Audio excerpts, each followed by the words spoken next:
up a little bit and give you a little context to this. In 2016, I got my first house, bought it with a VA loan, and I just knew at that time interest rates were at historic lows. I was telling all of my friends, buy as much real estate as the banks will loan you. These interest rates are unbelievable. To have debt at this rate, we're not going to find it again. So that was 2016. Excuse me. 2018, I decided to go ahead and buy my second house. The plan was always to buy a new home every year, move out of the first one, rent out the previous ones until I had 10 to 12 units, right? Retire in 30 years, call it a day.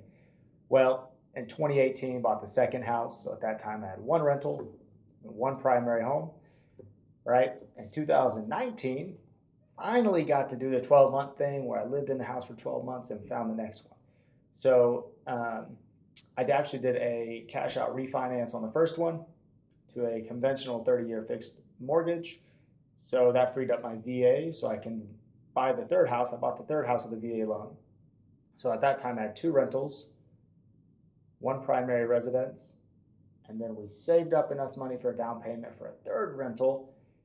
So we at that time, we put 20% down, bought it conventionally, and I'm all about 30-year fixed rates. At that time, I was really keen on getting 30-year fixed rate in debt to as a nice safety net or solid foundation. So 2019, I had 1, 2, 3 rentals. I also had my primary residence. At that time, I thought I was coasting. I needed another one in another year or two, and I'd be on track. And then COVID hit, March 2020, I suppose it was. It was unbelievable. I was in the hotel industry. At that time, I was an assistant general manager, and I'll be very transparent. Percent pay cut, I went down to $45,000 a year, and we had to lay off about 70 team members. And there were 6 to 8 managers left. That put me on the front desk for 50 hours a week. I was mopping the floors, making the coffee, doing everything that was necessary to keep the hotel operational. I'm very thankful for that time and that experience, right? It was a very difficult experience, understanding and knowing that people were out there taking the government check, which they deserved. Don't get me wrong. They did not have a job. I completely believe that they should have gotten what they got. But making more than me, not working, it was a little disheartening. And I questioned God on why I was there, why I was working extra hard for less money. And it's like he just hears you when you speak to him. We had a guest come in, Mr. I won't say his name. I'm going to call him Mr. Smith. But I will show you the numbers here shortly, and I'll black out his name and everything. But you guys will have, I'll show you the true numbers. Got to know him over about a 6-month period. He actually lived in our hotel. We took great care of him. At some point, we actually went and mowed his yard. And another team member, our chief engineer at the hotel, he mentioned to Mr. Rayner that I was a real estate investor after Mr. Rayner told him about his situation and how he wanted to sell his house. So over a year, I got to know this guest, and he wanted to sell his house to me. So he wanted to get to know me a little bit. And he told me, he was very frank. He said, look, this is going to be a good deal. And I want it to be a good deal, but I want it to be a good deal for the right person. As he got to know me, I don't know what he saw inside of me, but he decided to sell it to me at what he owed on the mortgage. And at that time, he owed $142,000. The house at that time was worth around $270,000 to $280,000. And just for you who aren't good at math, that's around $130,000 in equity.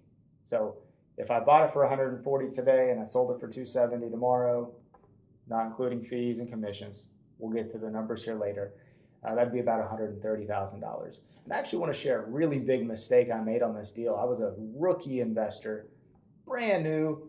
It is crazy to me the mistake I made on this one. I mean, it was a $30,000 mistake, which in the grand scheme of things is not a ton when you compare it to the amount I made, but still a lot of money to miss out on. So Mr. Guest, I'm going to call him, I almost said his name. He sold his house to me about 6 months later. I'll pull up the dates here in a moment and share that with you guys. Um,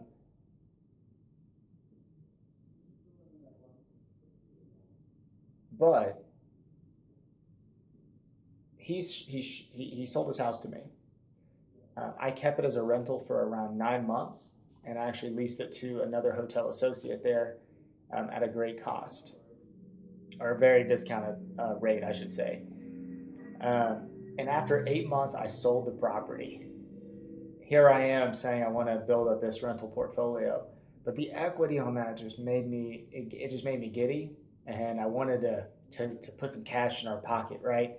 And so I sold the house 9 months later. And as some of you may or may not know, short-term capital gains taxes is anything less than 12 months, right? Anything under 12 months is short-term capital gains taxes, and you actually have to pay ordinary tax rates, which is not great, right? Capital gains for long-term, it's tiered. It's either 0, 15, or 20, I believe.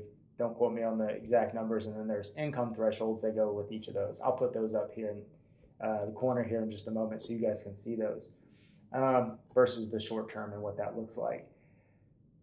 So that was my first big hit home run deal, buying a house under value. And I instantly saw that, hey, this is an opportunity. Like, am I missing out on something else out there?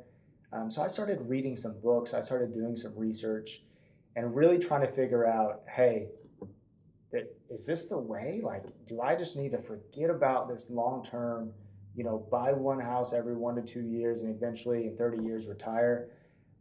It really opened my eyes. And I read Seven Figure Flipping. Fantastic book, made a huge impression on my life.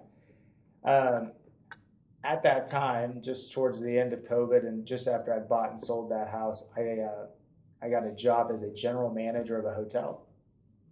And it was a very trying season. So I started the role. A lot of people got out of hospitality. I was a general manager of a hotel that had no housekeeping manager, no engineer. My front desk agents had left. So I was working overnight as my night auditor had left too. So working overnight, I was inspecting rooms. I was changing light bulbs, changing door locks. And I was like, God, what's your plan here? I feel very overworked. And overnight, I started reading that book, Seven Figure Flipping. And I implemented some of the strategies in that book that same night. And that very next morning, I had my first appointment. And I bought that house, and I have that house to this day. And so I started to open my world in the different ways you can make money in real estate. And I'm going to share an abundance of strategies. And this video is not necessarily about some of those strategies, but I want it to be more about the relationships, because when you build relationships with people, right? Real estate, that's all it is a relationship business. We want to do business with people. And if someone has a circumstance or situation where they want to get rid of their house or sell their land or whatever it might be, and they want to give you a discount, there's nothing wrong with that. Okay. It's just like this morning, one of our brokers, he mentioned that it's like a teeter-totter when it comes to real estate, right? And it's patience versus price. So how much patience do you have to put your house on the market, go through the selling process versus the price that you want? So do you have patience, or do you have more, are you more sensitive to the price? So with that being said, relationships matter, guys. Build relationships, continue to build your network, right? It took me from 2016 to 2020, so 4 years before I got that first home run deal that really opened up my eyes to these other ways to make money in real estate and the creative finance options. So let's continue to build those relationships and go out there, make money, and let's build a real estate investor bucket together. If you guys have any comments, any questions, please put it down below. I would love to hear more about what you think about this. What are your feelings? What are your thoughts? Are there other strategies, things that I'm missing? Please feel free to comment. Thanks, guys.